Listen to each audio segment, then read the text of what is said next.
ورجعت لكم من جديد بوصفات ولا أروع ولا أفخم من هيك. رح نعمل مع بعض وصفة السينابون رول بطريقة لا يعلى عليها، سواء العجينة الحشوة وكمان الصوص الأبيض، ولا ألذ من هيك. يا ريت قبل ما نبلش بالطريقة نعمل لايك للفيديو واشتراك بالقناة. يلا نبلش بالمقادير. بداية عندي هنا رح نبدأ بسم الله، ورح أضيف بالجاط 1.5 كاسة من المية الدافية أو ممكن الحليب السائل، 1.5 معلقة من الخميرة، 2 معلقة كبار من السكر، 100 جرام من الزبدة بحرارة الغرفة، 1 من البيكنج باودر، حبة من البيض، وممكن نستبدلها بنص كاسة من اللبن، لكن أنا بفضل البيض بالحلويات بيعطي نفشة أكتر، رشة صغيرة من الملح، 3 معالق كبار من الحليب البودرة، في حال استخدمت السائل بتستغني عنهم. عندي هان رح أخلط المكونات مع بعض. أنا هنا رح أستخدم العجانة، لكن بتقدري تعجني عجن يدوي بنفس الطريقة. بسم الله.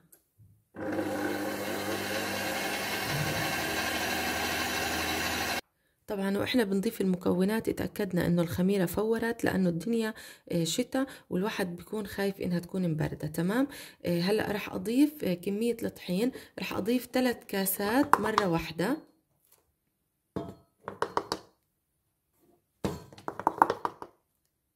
ورح نعجن.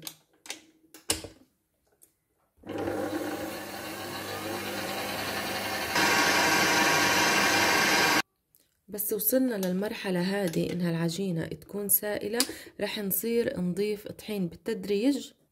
رح نضيف كمان كاسة من الطحين ونعجن.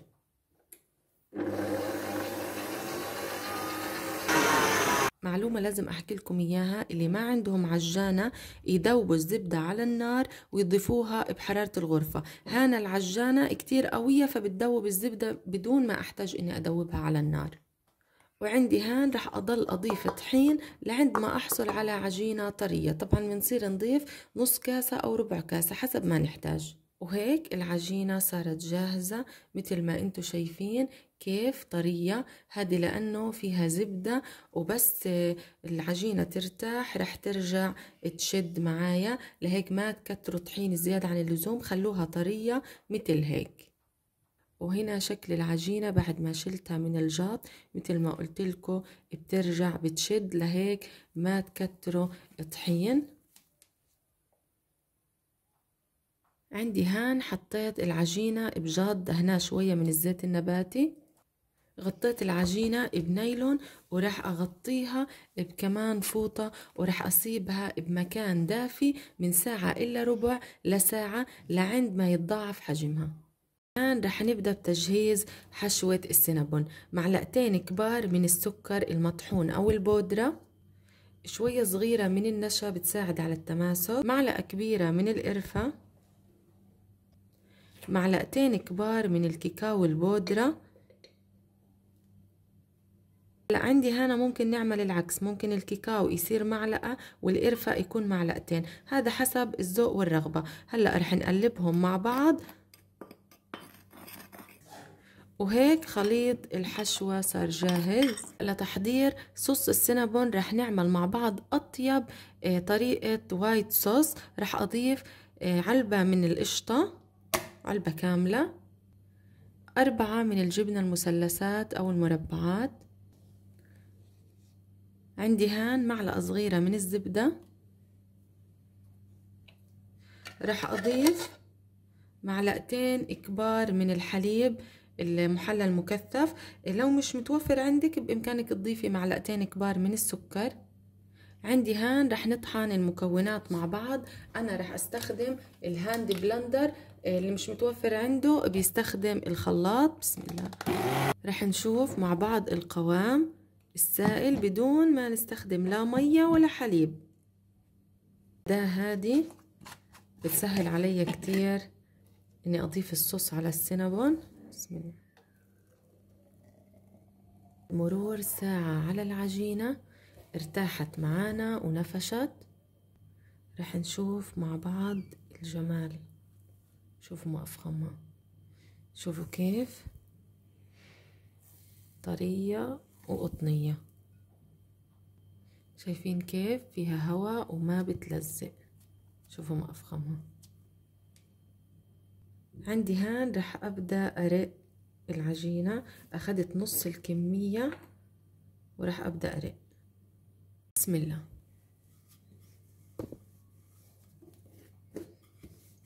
عندي هان رقيت العجينة. شغلة مهمة لازم أحكي لكم إياها، ما ترفعوا العجينة كتير، خلوها شوية خميلة عشان تعطيكي الطراوة اللي انت بدك إياها. بما انه الجو بارد فانا عندي دوبت الزبدة على النار، تمام، لكن رجعتها لحرارة الغرفة ورح ادهن فيها العجينة. هلأ في طريقة ممكن نخلط الزبدة مع المكونات الجافة، القرفة والكاكاو، لكن ما بفضل بالحرارة الباردة لانه رح تجمد ونبطل نعرف نتعامل بالفرد معها. عندي هنا الطرف من جهة النهاية ما بنضيف عليه زبدة. أسهل طريقة لرش المكونات الجافة هي المصفاية. رح نبدأ ننزل المكونات الجافة، وعندي هان رح نبدأ نلف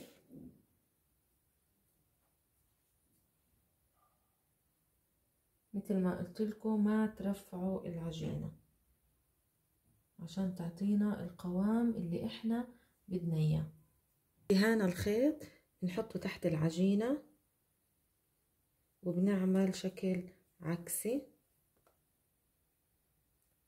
مثل هيك، ارتب للقص.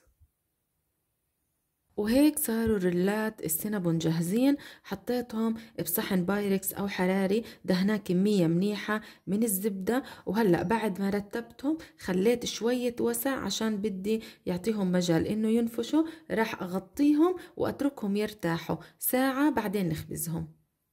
دهان بعد ما ريحتهم لمدة ساعة راح أفوت الصحن على الفرن. الفرن يكون محمياه قبل بوقت. راح أخبزه من 200 أو 220، يعني أعلى من متوسطة بشوية، تمام. لعند ما ياخدوا لون من تحت ذهبي. ما بدي ياخدوا لون ذهبي كتير غامق، لا، ذهبي فاتح عشان العجينة تضل طرية. كل ما حمرنا السينابون من تحت أكتر كل ما يبست العجينة. لهيك إحنا بس بدنا إياه ياخد لون بسيط ويستوي. طلعت السينابون من الفرن مثل ما انتو شايفين، فخامة اللون والشكل والنفشة. هنا الصوص الأبيض اللي عملناه مع بعض راح أنزل على السينابون. شوفوا هالفخامة قديش فخم ورائع. نوتيلا راح أضيف على جزء منها. وعندي هنا زبدة اللوتس كمان عملاها على حمام مائي. وهلأ بدنا ندوق مع بعض هالجمال. شوفوا كيف قديش مثل القطن، عن جد مثل القطن، رائعة.